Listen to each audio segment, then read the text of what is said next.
Retired ఉద్యోగుల ఆత్మహత్యలకు కాంగ్రెస్ ప్రభుత్వం బాధ్యత వహించాలని మాజీ చీఫ్ విప్ దాస్యం వినయ్ భాస్కర్ స్పష్టం చేశారు. మేడే సందర్భంగా హన్మకొండ మార్కాజీ పాఠశాల వద్ద పబ్లిక్ శానిటరీ కార్మికుల ఆధ్వర్యంలో నిర్వహించిన కార్యక్రమానికి వినయ్ భాస్కర్ ముఖ్య అతిథిగా పాల్గొన్నారు. సరైన పనికి సరైన వేతనంతో పాటు మహిళా కార్మికులకు కూడా సమాన వేతనం ఇచ్చిన ఘనత బీఆర్ఎస్ ప్రభుత్వందని అన్నారు. బీఆర్ఎస్ పార్టీ అనుబంధంగా కార్మిక సంఘ కార్మికుల హక్కుల కోసం అండగా ఉంటుందని పేర్కొన్నారు.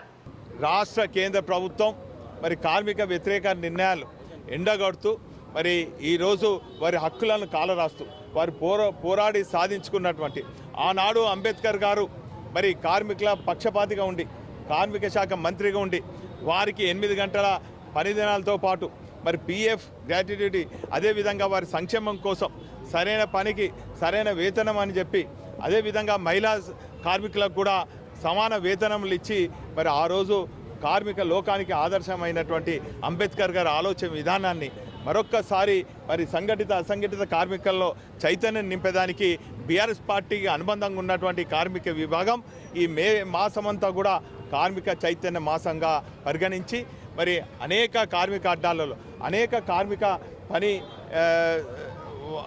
ప్రదేశాలలో వారిని చైతన్యం చేసి చివరిగా కార్మిక గర్జన పేరుతో పెద్ద సభ నిర్వహించబోతున్నాం. మరి ఈసారి మరి ఈ కార్మిక చైతన్య మాసంలో భాగంగా కార్మిక ఉద్యోగ రిటైర్డ్ వాళ్ళు మరి రాష్ట్ర ప్రభుత్వం వేధింపులకు తాళలేక మరి కొంతమంది ఆత్మహత్యలు కూడా చేసుకుంటున్నారు. మరి వీళ్ళందరూ కూడా స్థైర్యం చెడిపోకుండా మరి బీఆర్ఎస్ పార్టీ అనుబంధంగా కార్మిక సంఘం ఉంటుంది. మరి ఈ మాసమంతా కూడా వారి హక్కుల కోసం పోరాడతాం. అదేవిధంగా కేంద్ర ప్రభుత్వం కార్మిక లోకం తీసుకొచ్చినటువంటి చైతన్యంగా హక్కుల కోసం తీసుకొచ్చినటువంటి మరి హక్కులను కూడా ఈరోజు కాలరాస్తూ 4 కోట్లు తీసుకొచ్చిండ్రు.